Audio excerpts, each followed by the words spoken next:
and welcome back to Cooking with Snuggles. Sergeant Snuggles here, and today we are making beef burgers in Stotties. Stotties is a local delicacy of mine, back from where I'm from in the northeast of England.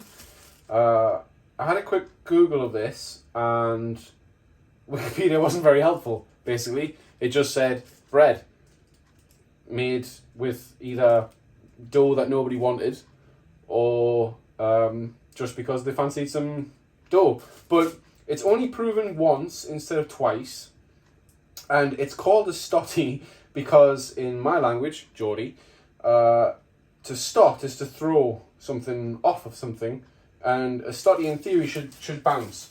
So we'll find that out later. I mean, if I give it well, these are a couple of days old, but they're okay. So you can see I've got my burger mixture in here. I'm just about to finish mixing that up, and then we'll get that in the pan. It's about the size of the mixing bowl, so make it a bit smaller than that to fit into a stottie. And then I've got some streaky bacon. I'll be cooking that as well, just to go on top, along with some crispy fried onions. I found you can buy these from Asda. I'm sure other supermarkets are available, but I got these for £1.50 for 400 grams. That's actually a really good deal. Oh, so that's pretty good actually for fried onions. So obviously secret recipes entail that I can't tell you what I've put in here in terms of spices, because if I did tell you, then my family probably wouldn't eat it. But there's a range of spices in here mixed with breadcrumbs. I've got 2 eggs, 500 grams of 25% mince. I can't afford to get the good stuff at 5, so we've gone for the really fatty stuff to, hopefully it'll cook itself. And yeah, I'm stalling really. I've got to start mixing, haven't I? I really hate this part. It's just, I'm not a fan of how this feels on my fingers. I don't mind playing in the sand. I'm definitely okay with sand. I'm not okay with sandy wet. It's not sandy, it's breadcrumbs, but it doesn't feel right. That is a lot of meat. I can't spread that out into one burger. Surely that won't cook.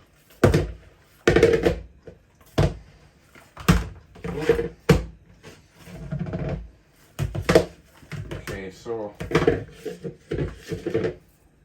get our mixture going. I can try and make it into a proper ball at least. Oh, I tell you what, mind, that might be a little too big to cook. That's quite a monster.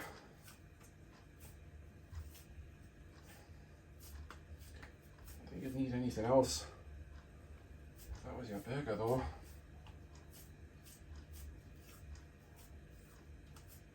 I'm tempted, but I don't think it'll cook all the way through, and that would worry me. I don't like eating raw meat. Not a fan. I wonder if I squeeze you back up. Try and get you to stick a bit better on the sides.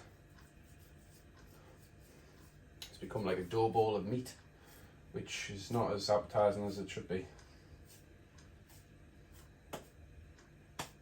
Okay.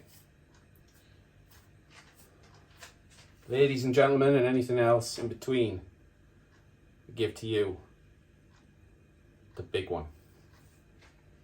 I hope this is hot enough. Please don't burn me when I put you in the pan. Are you even going to fit in the pan?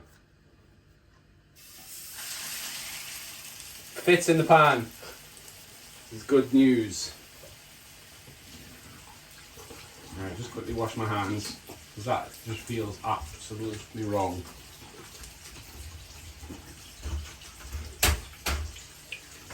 Oh, it's all, I don't like it. It's all greasy and slimy, I don't like that.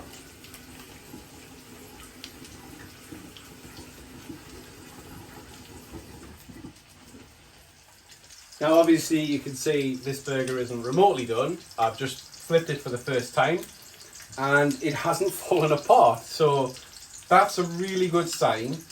Obviously, it's going to be not remotely cooked under there, and it'll be as red raw as the day it was caught. But I'll keep cooking it. We'll see how we get on. It's definitely looking like it's going to come out about the right size of the stottie. So we're going to need a few slices of cheese for that one, I believe. Okay, so I've finished cooking everything that I needed to. If you've done it, you'll have something similar size to this. So the next thing we need to do is get our stottie prepared, which is quite simple as you'd imagine. It's just bread after all. So if I have no plate. Never mind, I don't need one. Or else instead, move over there, mighty meat, and bread. So I'll give you guys a look at what a stottie looks like on the inside. Oh, it's quite a beast. Come on. The best before was yesterday, unfortunately for me. I should have done this quicker.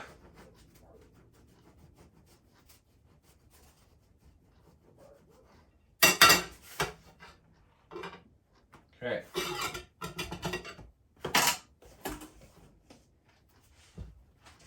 So that's what your stottie will look like on the inside. Should always have a nice bit of flour there on the touch on both sides. We'll do this just a little tiny bit, just to make it a little bit more, what's the word, lubricated, just to make it a bit easier. I'm going quite a lot on this, especially with all that bacon. Now I would add sauce to it, but I'm going to be splitting this and I don't want to put the same sauce on, so I'll do it dry for now, but no complaints about not putting any sauce on it.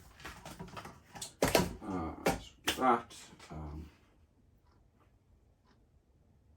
No, I think the first thing we'll do is we'll put the cheese on, but my wife can't have cheese, so I'll only put it on my half. Save her a lot of pain and suffering. See if I can open it. So I'm going to go with American style plastic cheese. Everybody loves it. Cheapest as it comes, and it's only, I think it's 51% cheese or something silly like that, just to get past the sensors. Oh. A little bit there. And then do the right side. Put one in the middle. I'm getting a lot more than my wife there. I think I'll just turn that slightly. Perfect. And then there's our burger right down the middle. Lastly, I've done some bacon, just regular old streaky bacon there, so we're just going to generously apply that. Burger King, McDonald's, eat your heart out. Just make a tower of that. Like that. And then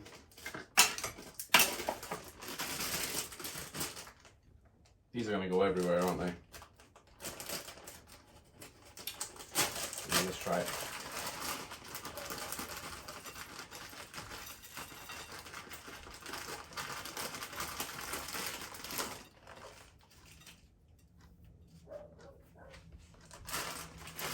Okay.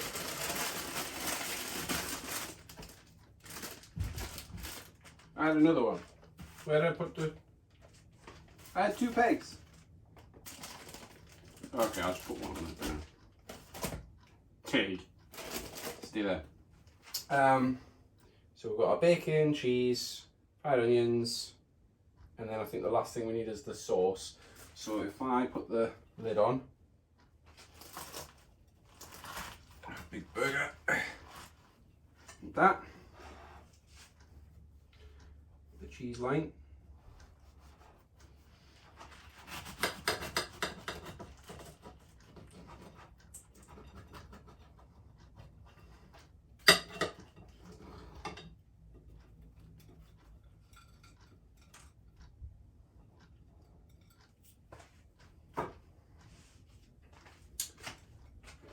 And there you have a Stottie Burger. Bon appetit, everyone. Good luck on trying to eat this one.